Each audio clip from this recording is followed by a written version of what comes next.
position on Metalopolis.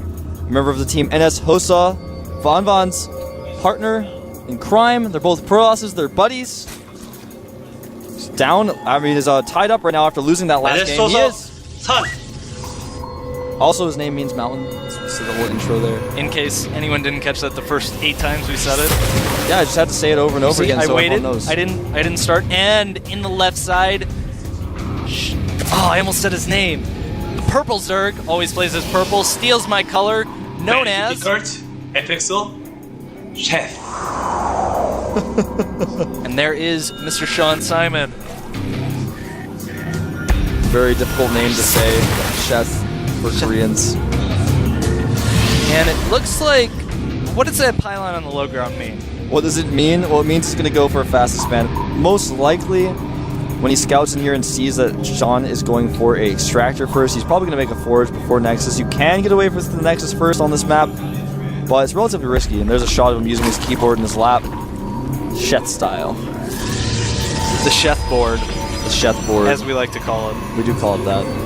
We just started calling it that. We actually just started calling it that. This is the first instance of the Sheth board being used. But it will not be the last. I actually, Sheth's been on the FXO for a while, and I've talked to him a lot before he came here, but I didn't actually know that he used his keyboard in his lap until he got to the GOM house. I didn't even know that.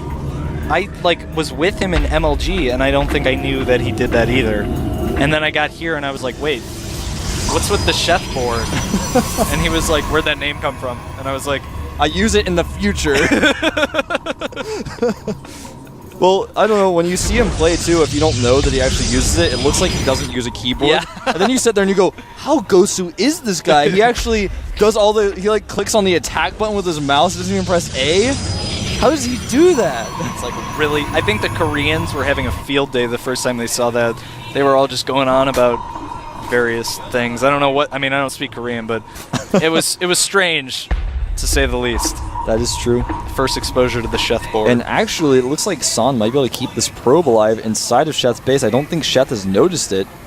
And so if he can keep that alive for a while, he'll be able to know exactly what's going on into the mid-game. Yeah, that's actually really important for San. In these higher-level games, very rarely does the game decider end up being mechanics. It's usually not build orders. In some of the mirror matchups, it is. At least that's what Protoss tell me. And it's usually not micro. Sometimes there's like some very early pressure that it comes down to, but a lot of what it comes down to, all this leading up is for me to actually say something important. A lot of what it comes down to is knowing what your opponent's doing and them not knowing what you're doing. Exactly. Like those timing attacks that we saw last game, it's not about the timing attack, it's about was he ready for the timing attack. Right. So. And, if Sheth's Overlord, if those 4 gateways had been built somewhere else, Sheth didn't see them, he would have lost that timing attack. You don't prepare for a 6-gate timing attack unless you see it coming or you think it's coming. Exactly. Here the Speedling's doing a little bit of damage, dancing around the cannon, not quite in range, and he's able to deny basically 2 mineral patches right now. Exactly. And that's really good. Those are Shethlings. Yes. The We actually call them Shethlings. I have really? called them Shethlings, yeah. Another probe goes down. This is actually really good. And you might be like, well, what's the big deal here? I don't really understand. The thing is, not only is he losing probes, but if he doesn't want to lose probes, basically every 3 to 4 seconds, he has to tell those probes that are mining those off patches to mine somewhere else. And that's less... What's that drone doing? Well, don't worry about that drone. I don't know. Yeah, you guys saw it, but... Don't worry about that drone. Don't worry about There's that. no drone behind the curtain.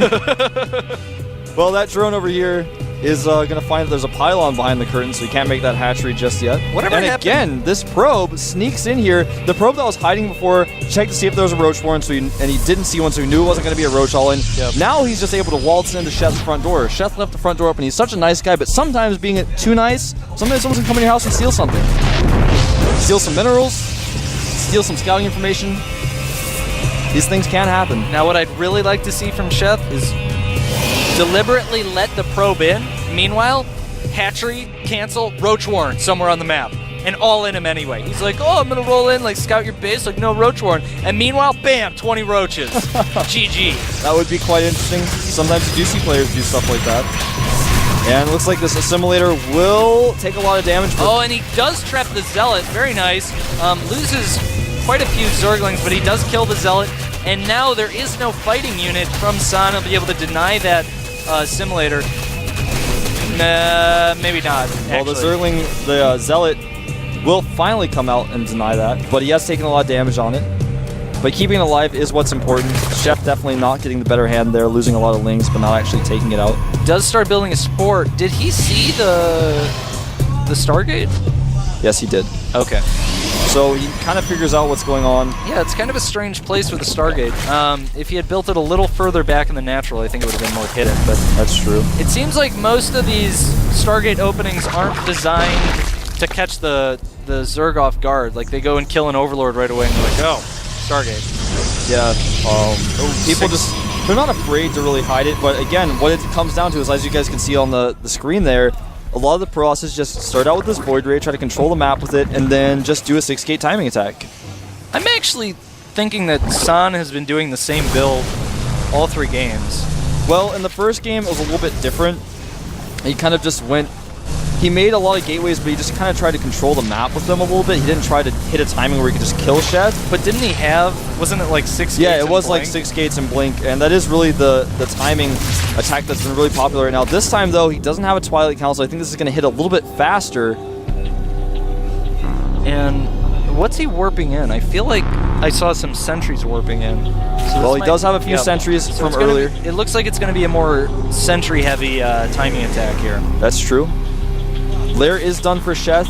He's researching Burrow and Roach Speed right now. Obviously, those aren't necessarily going to be done by the time San hits. I don't think it will be. San actually starting to warp in more Stalkers here, just harassing this Queen at the front as he moves forward with his units. They're going to be at the natural pretty soon, and that Queen will fall. This is actually looking really scary for Sheth. He only has 2 Roaches out and 24 Speedlings against a huge army of San that's walking forward. He's got a lot of sentries in this composition as well. It's really important for San to control this properly. One little misstep here, get your army out of position, could be really bad. At the same time, he needs to attack soon. He can't give Sheth enough time to really make the army that he wants. And there goes some Force Fields down, kind of isolating the Roaches. Nice counterattack there from the back, though, by Sheth. Some Roaches not quite attacking. But a good surround from Sheth.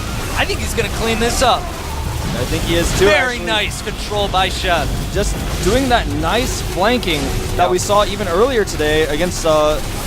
Keep forgetting those players' names in the first set of games we saw. Wind against. Wind, yeah, Wind. Wind was able to flank on several different sides there, and this is a very similar situation. Yep. I'm a little worried for Sheth right now. I feel like he's overextending himself just a little bit here, but he's going to see that with the Speedlings. He's going to back up, maybe lose some units to these Phoenixes. Did the Void Ray stay alive? Nope, he lost the Void Ray earlier. Void Ray is dead. He is going to stop, kill that pylon, and now we're going to see kind of a repeat of the previous game. Sheth has taken a very fast third. He's got a better economy. San went for a timing attack, and it didn't quite work. Yeah, Sheth even already has spread creep at the 3rd base location of San, so San can't make a Nexus right away. He's killing a few drones here, but not too impactful. Sheth just has so many drones. He's got that 3rd base, but he's got that extra production. And honestly, from here, Sheth can kind of make whatever sorts of choices he wants as long as he plays safe. He's so far ahead. Yep. Right now... Oh, go ahead. Go for it, QXC. San opting for some Blink. Yeah, he really likes that Blink play. He likes to go extremely Stalker heavy, which isn't bad, isn't really abnormal, but that type of style is just becoming really predictable because he's done it every game. Right. And this may end up being a situation where the winner of the set is the player who plays a little bit differently and not quite the same each time. We have seen Sean do the Muta Speedling opening twice in a row, and this game, he went for slightly faster Roaches. I actually think if Sheth had open Mutas, he would have just died to that attack. Most likely, yeah. He just barely held it with some good... You know, he had the Speedlings coming from one side, the Roaches coming from the other. Just had a nice little flank, a nice surround. But you're right. If he had invested in those Mutas and he was making those Mutas, I don't think he would have had enough units to hold. Yeah, I don't think he would have had the units in time. So San was kind of playing to what he had seen his opponent do, and he tried to counter it. And Sheth decided to play a little bit differently. But that is a ton of units. Sheth's army does not look so big. Yeah, well, here's the thing. He does have burrowed movement, Roach speed, he's got all the Roach upgrades. The Roaches do have +1 missile attacks right now. And he is going to be able to burrow under force fields, but I don't know, it's still a ton of Stalkers. Yeah, that is a lot of Stalkers. If he force fields appropriately and blocks out the Speedlings, this is going to still be really difficult for Sheth to deal with. We do have 16 Roaches in production here. Sheth just needs to buy more time. He is pulling drones. Oh, and he does flank. I'm not sure about this. Well, a lot of these Stalkers are starting to fall. The Mutas, though, not doing as much damage as they could. He needs to fall back a little bit. He has kept most of those drones alive. 2 Roaches here getting a little bit over-eager. Even a Queen. Yeah, I'm not sure about that Queen. Not sure about that Queen at all. A little slow flank from the Queen. She's like, I got this. Where'd you guys go? Hey guys. Guys, I'm over here. I think Sheth may have bought enough time. He may lose this hatchery, but if so, he's still going to be able to clean up most of these Stalkers, and San may be forced to retreat, even though he has a lot of Stalkers. Blinking back, giving Corruptors out here in the mix. And again, Sheth just having so many units. He's even pulling some drones here just to make sure he can win this fight. A very nice concave from Sheth. But the Blink Micro is quite good here. Some units coming back, and the Queen trying to butt her way into the battle. Yeah, those Queens actually getting a little bit too big-headed, I think, trying to battle here. Need to be doing some transfuses. And actually, Sheth may not have enough Roaches here because those Queens have not been injecting. He just hasn't been able to reproduce his Roaches as fast as San has been reproducing his Stalkers. And this is really interesting because Sheth is ahead. He's still ahead, but his control is starting to slip a little bit. I think holding off that attack, he might have felt like the game was already over, and San is telling him, no, it's not. We're playing this out. You have to keep playing good. Sheth, you need to get your game back up, or things could start going really badly for you. But again, he just has so many Roaches here, and you can't blink back forever. And again, as these Stalkers fall, Sheth's starting to get more and more units out. He's actually making 20 Speedlings right now. They're about to pop, and when they do, he's going to be able to really cut off their retreat. And again, finally realizing I can burrow, and he hadn't been using that yet, and that was something I was going to mention. He just really wasn't using that burrow to its fullest potential. I don't know what San like forgot that there were burrowed units. I don't know. That doesn't seem like the best place to be engaging from. No, it does not. He's blinking actually back to a place where he can't really retreat from after his cooldown is done, and now he's getting surrounded. Even the drones coming out, Sheth realizing I can catch them here before he can blink again. All the Stalkers on the high ground basically become sacrifices. The Muta's doing a good amount of damage.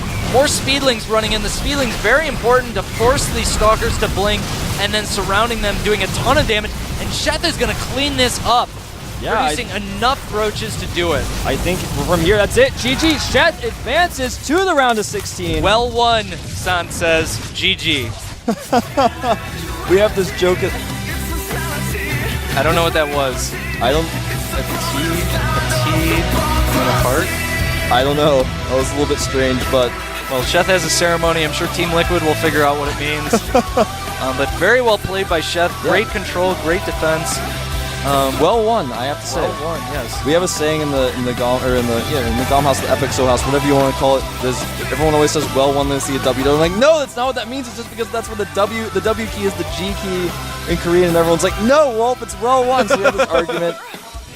So now you guys know our little inside joke. I explained it to you. Yes. But yeah, Sheth is going to advance.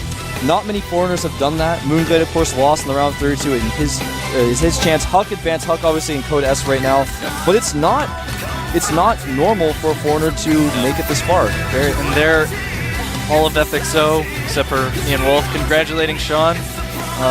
He's got to be feeling really good about that. He's done something that, like you said, very few people have done. Very great accomplishment, taking down a former Code S player, and you can see the relief on his face. Yeah. And now he's got the ability to maybe get into Code S. He doesn't have his dreams shattered, because that's pretty much how you feel if you lose in the round of 32 in Code A. You feel like your dreams are shattered. Yeah. Because if you lose in the qualifiers, you feel terrible as well. But it's like, well, I'll just do it next time. But if you qualify and then do badly, it's like... Or if you're in San's position and you were in Code S and you were a really top Code S player, then you fall down to Code A and this guy just comes in and he just knocks you out, and you're like, oh my god, I'm going to have to go back to the qualifiers. I remember that, and you like start crouching up on a ball, and you're like, oh, it's so scary. I had to do that a long time ago. I was hoping I would never have to do it again. But San will have to do it again. Yep. We may see him at the next Code A qualifiers. Yeah. Not someone I would like to play. Not someone I would like to play either, man. Yeah. He's pretty good. Yep. But obviously, Sheth just kind of outplayed him, and Yeah. I have to be critical of him for doing the same exact build game after game. And that's the thing about Processes right now. They're just doing that because I feel like Processes just don't know. I'm not saying that Zerg is overpowered. I feel like Processes just don't really know how to play the matchup right now. Well, the thing is, like the first 2 games, it was Void Ray Phoenix into Blink Stalker timing. But the third game was Void Ray Phoenix into fast gateway timing, designed to take advantage of the fact that Sheth was going fast Spire every game. The Spire takes so long to morph, 120 seconds compared to Roach speed, which is 80 seconds. Roach is obviously ready to go when you get the Roach Warren at Hatchery Tech, and the Muta's not, couple of Mutas, not a big deal, but Sheth changed up his gameplay. San went for something that countered what he thought he would be doing, and it just didn't work out. Yeah, and his blink control was amazing when he was attacking. Yeah. I mean, that was actually, we didn't stress enough, his blink control is so perfect. Well, the problem is, there's a limit to how much you can blink. You just can't blink forever, and even the best blink control in the world loses to an overwhelming number of units. After you run out of shields, I mean, once you blink back the other stalkers, those stalkers that are coming at the front, they haven't recharged yet, and it gets pretty nasty. And I mean, San really, he kind of forced himself into a rut in terms of what he could do strategically. He goes for the big 2-base timing attack. Sheth has good vision of the map. He knows he's not taking a third, and now it becomes very obvious to Sean what's coming. Exactly. So, especially after you've seen it before, you know, it's that type of build that you see a lot on the ladder. You see it a lot in practice games because it just happens so often. Because right now, like I keep stressing, Processes I think are just doing that because they don't really understand, and it's kind of weird for Sheth. I mean, it's not weird for Sheth. It's weird for San. He's like, how does he know what I'm doing? It's like, well, you did it before, right? And you know, it's kind of predictable right now in the state of the meta game that we're in right now. To be honest, you expect timing attacks like that from Processes. You just do. Mm-hmm. I talked to a lot of people about it, and the GOM House, just other casters, saying, have you noticed that Processes 6-gate a lot? Not only in PvZ, but also in PvT, they just do. Because I feel like they're not entirely sure how to kind of figure it out. So we are going to have a 5-minute break here in just a second. QXC's writing something on a piece of paper down here. He's going to send me a secret message. You guys can't see what it is. It's very important. It's very important. Okay. It says, I'm going to pass you a note. You weren't supposed to tell them. I know. This is the secret paper. But it just made me feel really weird. I had to tell them. All right, we're going to take a 5-minute break. See you guys in 5. And we'll be back soon.